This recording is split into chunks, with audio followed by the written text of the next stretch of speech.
Hi అండి, welcome back to our channel. ఈరోజు మన వీడియోలో బేసిన్ లడ్డు ఎలా చేసుకోవాలో చూద్దాం.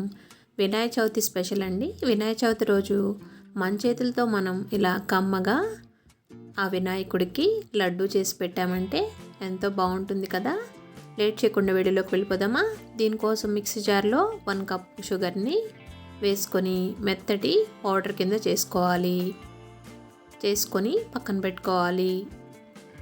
1 కప్పు శనగపిండిని తీసుకోవాలండి. ఇది బయట కొన్నదైనా పర్వాలేదు, లేదా శనగపప్పుని ఆడించుకొని పెట్టుకున్నా పర్వాలేదండి. ఇలా 1 కప్పు తీసుకొని స్ట్రెయినర్తో ఈ పిండిని బాగా మెత్తగా జల్లించుకోవాలి. ఇలా మెత్తటి శనగపిండిని తీసుకొని 1 కప్పు కొలుసుకొని ఇలా జల్లించుకున్న తర్వాత 1 కప్పు తీసుకొని ఒక పక్కన పెట్టుకోవాలి. స్టవ్ వెలిగించి ప్యాన్ పెట్టుకొని 1/2 కప్పు నెయ్యి, 1/2 కప్పు ఆయిల్ కంపల్సరీ ఇలా రెండింటిని మిక్స్ చేసుకొని వేసుకోవాలండి. ఇలా వేసేసుకొని మీడియం ఫ్లేమ్లో ఇదంతా బాగా మెల్ట్ అయ్యే వరకు కరిగించుకోవాలి.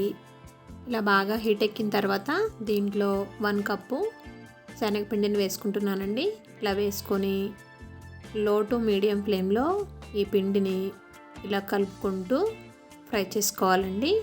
కొంచెం టైం పడుతుంది, 10 to 15 మినిట్స్ పడుతుందండి. ఇలా లో ఫ్లేమ్లో ఈ పిండి మొత్తాన్ని కలుపుకుంటూ కుక్ చేసుకోవాలి.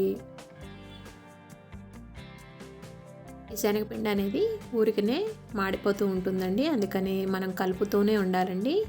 మంచి కలర్ వచ్చి ఇలా సువాసన వస్తూ ఉండగా కమ్మగా మనకి స్మెల్ వస్తుందండి. ఈ శనగపిండి అనేది ఫ్రై అయిపోయినప్పుడు అలా ఫ్రై చేసుకోవాలండి.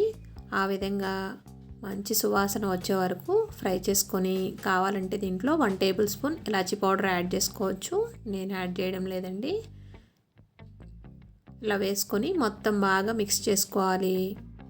ఇలా కలుపుకుంటూ మీడియం ఫ్లేమ్లో త్వరగా ఫ్రై చేసుకోవాలి. ఇలా చిక్కగా కొంచెం థిక్నెస్ వచ్చే వరకు కుక్ చేసుకొని స్టవ్ ఆఫ్ చేసేసుకుందాం. ఆఫ్ చేసుకొని ఇలా పక్కన పెట్టుకొని ముందుగా మనం మిక్సీ వేసుకున్న ఈ షుగర్ పౌడర్ని యాడ్ చేసుకోవాలండి. కలుపుకుంటూ ఉండలు లేకుండా మిక్స్ చేసుకోవాలి. ఈ మొత్తం బాగా కలిపేసుకోవాలండి.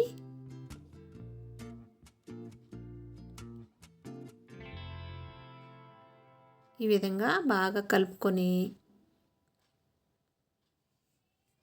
షుగర్ అంతా ఈ పిండిలో బాగా కలిసేటట్టు కలిపేసుకొని పక్కన పెట్టుకుందాం. ఇది పూర్తిగా చల్లారనివ్వాలండి.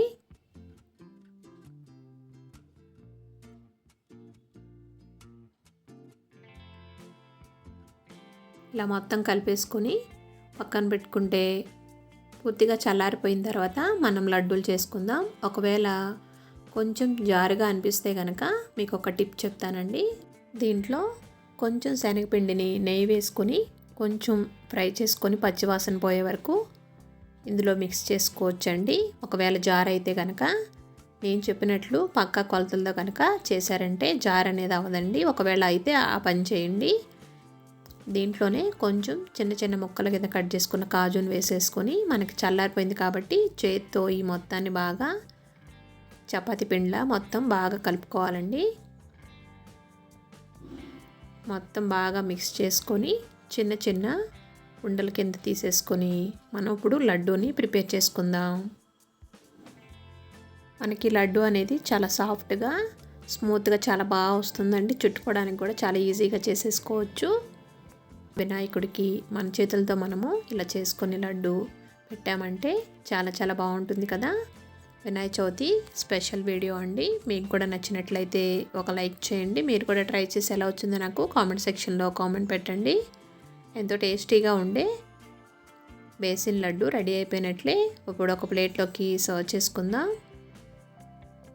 టేస్టీగా ఉండే బేసిన్ లడ్డు కనుక మీకు కూడా నచ్చినట్లయితే ఒక లైక్ చేయండి. మీరు లైక్ చేయడం వల్ల ఈ వీడియో అనేది మరికొంతమందికి వెళ్తుందండి. మీరు కూడా ట్రై చేసి ఎలా వచ్చిందో నాకు కామెంట్ సెక్షన్లో కామెంట్ పెట్టండి. ఫ్రెండ్స్కి రిలేటివ్స్కి షేర్ చేయండి. మన ఛానల్లో ఇలాంటి రెసిపీస్ చాలా ఉన్నాయండి. ఒకసారి ఛానల్ని విజిట్ చేసి తప్పకుండా చూడండి.